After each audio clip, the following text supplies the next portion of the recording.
Hi all, അസ്സാം വലൈക്കും, welcome back. അപ്പോൾ ഇന്നത്തെ എൻ്റെ റെസിപ്പി നമുക്ക് ഈസിയായിട്ട് ഉണ്ടാക്കാൻ പറ്റുന്ന നമ്മളെ കണ്ണൂരിൻ്റെ സ്വന്തം കജൂറൻ്റെ റെസിപ്പിയാണ് കേട്ടോ. നമുക്ക് ഈ കജൂറ ഒരു മാസം വരെ ഫ്രിഡ്ജിലൊന്നും വെക്കാണ്ട് നമുക്ക് ഉപയോഗിക്കാൻ പറ്റും കേട്ടോ. അതുപോലെ തന്നെ നമുക്ക് ഗൾഫിലൊക്കെ കൊടുത്തേക്കണമെങ്കിൽ നമുക്ക് ഈസിയായിട്ട് ഉണ്ടാക്കിയിട്ട് കൊടുത്തേക്കാനും പറ്റും. അപ്പോൾ ഇതുണ്ടാക്കാനും വേണ്ടിയിട്ട് ഒരു മിക്സിൻ്റെ ജാറിലേക്ക് 3 എഗ്ഗ് ഇട്ട് കൊടുത്തിട്ടുണ്ട്. ഇതുപോലത്തെ ഒരു ഗ്ലാസ്സിന് 1/4 ഗ്ലാസ് പഞ്ചസാരയും ഒരു പിഞ്ച് ഉപ്പും 1 ടീസ്പൂൺ ഏലക്കായ ഇട്ടിട്ട് നന്നായിട്ടൊന്ന് ബ്ലെൻഡ് ചെയ്തെടുക്കുക. നിങ്ങൾക്ക് വേണമെങ്കിൽ ഈ ബ്ലെൻഡ് ചെയ്യുന്ന ടൈം തന്നെ കുറച്ച് കളർ ചേർത്ത് കൊടുക്കുക കേട്ടോ. യെല്ലോ കളറ്, ഫുഡ് കളറോ അല്ലെങ്കിൽ മഞ്ഞൾപ്പൊടി എന്തെങ്കിലും ഇട്ടിട്ട് ബ്ലെൻഡ് ചെയ്യുക. അപ്പോൾ അത് നന്നായിട്ട് ബ്ലെൻഡ് ചെയ്തെടുത്തിട്ട് ഇതുപോലുള്ള ഒരു പാത്രത്തിൽ ഒഴിച്ച് കൊടുത്തിട്ടുണ്ട്. കുറച്ച് ഇതുപോലുള്ള വലുപ്പമുള്ള പാത്രത്തിൽ ഒഴിച്ച് കൊടുക്കുക. എന്നിട്ട് 1/2 കപ്പ് റിഫൈൻഡ് ഓയിൽ ഒഴിച്ച് കൊടുക്കുക കേട്ടോ. ഞാനിപ്പോൾ ഈ ഗ്ലാസ്സിന് 1/2 ഗ്ലാസ് എടുത്തത്, നിങ്ങൾ 1/2 കപ്പ് 1/2 ഗ്ലാസ് എങ്ങനെയായിട്ടും കൊടുക്കുക. എന്നിട്ട് അതിൻ്റെ കൂടെ 2 ടീസ്പൂണ് നമ്മൾ ഗീ ചേർത്ത് കൊടുത്തിട്ടുണ്ട്.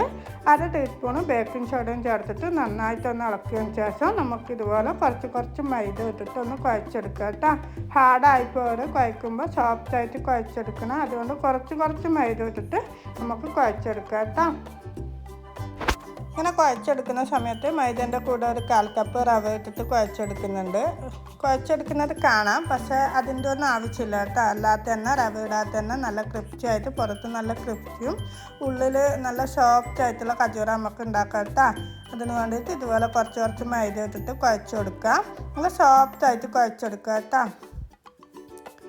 അപ്പോൾ ഞാനിപ്പോൾ നല്ല സോഫ്റ്റായിട്ട് ഇത് കുഴച്ചെടുത്തിട്ടുണ്ട്. ഇനി നമുക്കിത് ഒരു 1/2 മണിക്കൂർ റെസ്റ്റ് ചെയ്യാൻ വെക്കാം കേട്ടോ.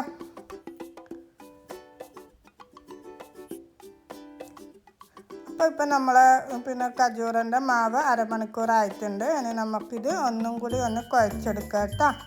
ഇത് നമ്മൾ കട്ട് ചെയ്യാൻ പോവുകയാണ്. അപ്പോൾ അതിന് മുമ്പ് ഒന്നും കൂടി ഒന്ന് കുഴച്ചെടുക്കുക. ചിലയിടത്തെല്ലാം ഇതിങ്ങനെ കുഴച്ച് റെസ്റ്റ് ചെയ്യാൻ വെക്കുന്ന സമയത്ത് മുകളിൽ ഹാർഡായി പോകാതിരിക്കാനും വേണ്ടിയിട്ട് എണ്ണ സ്പ്രെഡ് ചെയ്ത് വെക്കുന്നൊക്കെ ഉണ്ട് കേട്ടോ.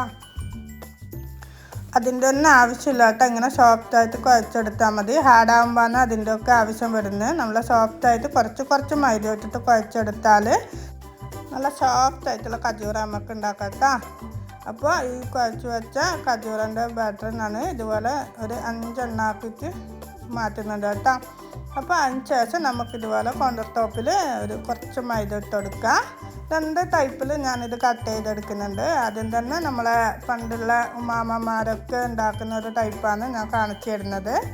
അപ്പോൾ ഞാനെല്ലാം ചെറുപ്പത്തിൽ കാണുന്ന ഒരു രീതിയാണ് കേട്ടോ ഇത്. ഇതുപോലെ കുറച്ച് മാവെടുക്കുക, എന്നിട്ട് കുറച്ച് മൈദ, അവർ വെളിച്ചെണ്ണ ആക്കുന്നതാണ്. ഇതുപോലെ മൈദ ഇട്ടിട്ട് പരത്തിയെടുക്കുക.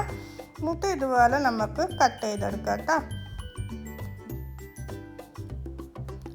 അപ്പോൾ ഈ കജൂറിൻ്റെ വലിപ്പമൊക്കെ നിങ്ങളുടെ ഇഷ്ടത്തിന്, അതായത് മാവ് പരത്തുമ്പോഴുള്ള ആ കട്ടി കൂട്ടിയും കുറച്ചും ആക്കുക. എന്തായാലും നൈസായിട്ടൊന്ന് പരത്തറ്. നല്ലൊരു മീഡിയം സൈസ് കട്ടിയിൽ തന്നെ ഇത് പരത്തിയെടുക്കണം. അതുപോലെ തന്നെ ഇതിലും കട്ടി വേണമെങ്കിൽ പരത്തുമ്പോൾ നിങ്ങൾ ശ്രദ്ധിച്ചാൽ മതി കേട്ടോ. ഇങ്ങനെ പരത്തിയെടുക്കുന്ന ടൈം അധികം പരത്താണ്ട് മുറിച്ചെടുത്താൽ മതി. അപ്പം നല്ല വലുപ്പത്തിലുള്ള കജൂറ നമുക്ക് കിട്ടും. അങ്ങനെ ഞാൻ ഇതൊക്കെ കട്ട് ചെയ്ത് ഒരു പ്ലേറ്റിലേക്ക് മാറ്റുന്നുണ്ട് കേട്ടോ. ഇനി നമ്മൾ ഇതൊരു പ്ലേറ്റിൽ ഇട്ട് വെക്കുന്ന ടൈം നമ്മളിത് ഒട്ടിപ്പിടിച്ച് പോയാലൊന്നും ആരും ബേജാറാവണ്ട. എണ്ണയിലിടുമ്പോൾ അതൊക്കെ ഇളകി വരും കേട്ടോ. ഞാൻ രണ്ടാമത്തെ ബോൾസ് എടുത്തിട്ട് ഇതേ മെത്തേഡിലൊന്ന് കട്ട് ചെയ്യാം കേട്ടോ. ഞാൻ കാണിക്കുന്ന പോലെ രണ്ടാമത്തെ ബോൾസ് എടുത്ത് കുറച്ച് മൈദ ഇട്ടിട്ട് 2 കൈ വെച്ചിട്ട് റോൾ ചെയ്തെടുക്കുക. ഞാൻ നേരത്തെ പറഞ്ഞ പോലെ നിങ്ങൾക്ക് എത്ര വലുപ്പത്തിലാണോ വേണ്ടത് അതിനനുസരിച്ചിട്ട് ഇതുപോലെ റോൾ ചെയ്തെടുക്കുക. ഞാൻ ഈ ഒരു കട്ടിയിലാണ് മുറിച്ചെടുക്കുന്നത്. എന്നിട്ട് ഇതുപോലെ നമ്മൾ കത്തി വെച്ചിട്ട് ഒന്ന് ചെറിച്ച് മുറിച്ച് കട്ട് ചെയ്തെടുക്കുക കേട്ടോ.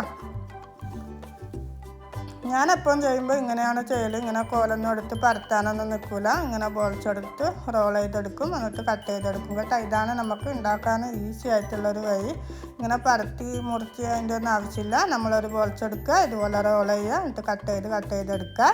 അപ്പോൾ റോളാക്കുന്ന സമയത്ത് നിങ്ങൾക്ക് എത്രയാണോ വലിപ്പം വേണ്ടത് അതിനനുസരിച്ച് മാത്രം റോളാക്കുക. അതുപോലെ കട്ട് ചെയ്യുന്ന സമയത്ത് നിങ്ങൾക്ക് ചെറുതും വലുതുമായിട്ട് എങ്ങനെ വേണമെങ്കിലും കട്ട് ചെയ്യാം കേട്ടോ. അപ്പോൾ ഞാൻ നേരത്തെ മാവ് കുഴക്കുന്ന ടൈം പറഞ്ഞല്ലോ റവ ചേർക്കാത്തതിന് നമുക്ക് ക്രിപ്ചി ആയിട്ടുള്ള ഒരു കജൂറ ഉണ്ടാക്കാൻ പറ്റും. അപ്പോൾ നമ്മൾ ഈ ക്രിപ്ചി ആവാനും വേണ്ടിയിട്ടുള്ള ഒരു ട്രിക്കാണ്. നമ്മൾ ഇതുപോലെ റോൾ ചെയ്യുന്ന സമയത്ത് അതുപോലെ പരത്തുന്ന സമയത്തൊക്കെ നന്നായിട്ട് മൈദ ഇട്ടിട്ട് പരത്തിയെടുക്കുക കേട്ടോ. അങ്ങനെ മൈദ ഇട്ടിട്ട് നമുക്ക് പരത്തണമെങ്കിൽ നമ്മൾ മാവ് കുഴക്കുന്ന സമയത്ത് ഈ എഗ്ഗിൽ പൊടിയിട്ട് കുഴക്കുന്ന സമയത്ത് നമ്മൾ സോഫ്റ്റായിട്ട് കുഴക്കണം കേട്ടോ. നന്ന ഹാർഡായിപ്പോയി പൊടി കൂടാതെ ശ്രദ്ധിക്കണം. നല്ല സോഫ്റ്റായിട്ട് കുഴച്ച് വെച്ചാൽ നമുക്കിങ്ങനെ പരത്തി മുറിക്കുന്ന സമയത്ത് അല്ല റോൾ ചെയ്തിട്ട് കട്ട് ചെയ്യുന്ന സമയത്തെല്ലാം നമുക്ക് പൊടി ഇട്ടാൽ അങ്ങനെ ടൈറ്റ് ആവില്ല കേട്ടോ. അല്ലാണ്ട് നിങ്ങൾ ഹാർഡായിട്ട് കുഴച്ച് വെച്ചാൽ നിങ്ങൾ പരത്തുന്ന സമയത്താണെങ്കിലും റോൾ ചെയ്യുന്ന സമയത്താണെങ്കിലും ഭയങ്കര ഹാർഡായിരിക്കും. ഇതിങ്ങനെ പോകില്ല കേട്ടോ. ഇങ്ങനെ പരത്തിയാലും റോൾ ചെയ്യുമ്പോൾ ഒരു റബ്ബർ മാതിരി ആയിപ്പോവും. അതുകൊണ്ട് കുഴക്കുന്ന സമയത്ത് കുറച്ച് മൈദ ഇട്ടിട്ട് നല്ല സോഫ്റ്റായിട്ട് കുഴച്ചെടുക്കുക കേട്ടോ. എന്നിട്ട് പരത്തുന്ന സമയത്ത് ഇതുപോലെ എന്താ പറയുക മൈദ ഇട്ടിട്ട് പരത്തിയെടുക്കുക. റോളാണെങ്കിലും പരത്തലാണെങ്കിലും ഒക്കെ മൈദ ഇട്ടിട്ട് പരത്തിയെടുക്കുക. പിന്നെ നമ്മൾ ഫ്രൈ ചെയ്യുമ്പോൾ ശ്രദ്ധിക്കേണ്ടത് നല്ല ഹൈ ഫ്ലെയിമിൽ വെച്ചിട്ട് എണ്ണ ചൂടാക്കി എടുക്കുക. എന്നിട്ട് നമ്മൾ ഫ്രൈ ചെയ്യുന്ന സമയമാകുമ്പോൾ നമ്മൾ ഈ കജൂറ ഇട്ട് കൊടുക്കില്ല. അപ്പം പിന്നെ എന്താ പറയുക മീഡിയം ഫ്ലെയിമിൽ വെക്കുക. അതുപോലെ തന്നെ നമ്മൾ കജൂറ ഇട്ട് കഴിഞ്ഞാൽ ഒരു സോഫ്റ്റായിട്ട് ഒന്ന് ഇളക്കി കൊടുക്കണം കേട്ടോ. എണ്ണയൊന്ന് ഇളക്കി കൊടുക്കണം. അല്ല അടിഭാഗം മാത്രം ഒരു കളറായി പോകും. അപ്പോൾ ഒന്ന് ഇളക്കി ഇടക്കിടക്ക് ഇളക്കി കൊടുക്കുക. എന്നിട്ട് ഒരു യെല്ലോ കളറാകുമ്പോൾ തന്നെ എണ്ണയിൽ കോരി മാറ്റുക കേട്ടോ. അപ്പോൾ ഇന്നത്തെ വീഡിയോ ഞാനിവിടെ വൈൻഡപ്പ് ചെയ്യാണ്. പുതിയൊരു വീഡിയോ ആയിട്ടും വീണ്ടും കാണാം. Take care. Bye bye.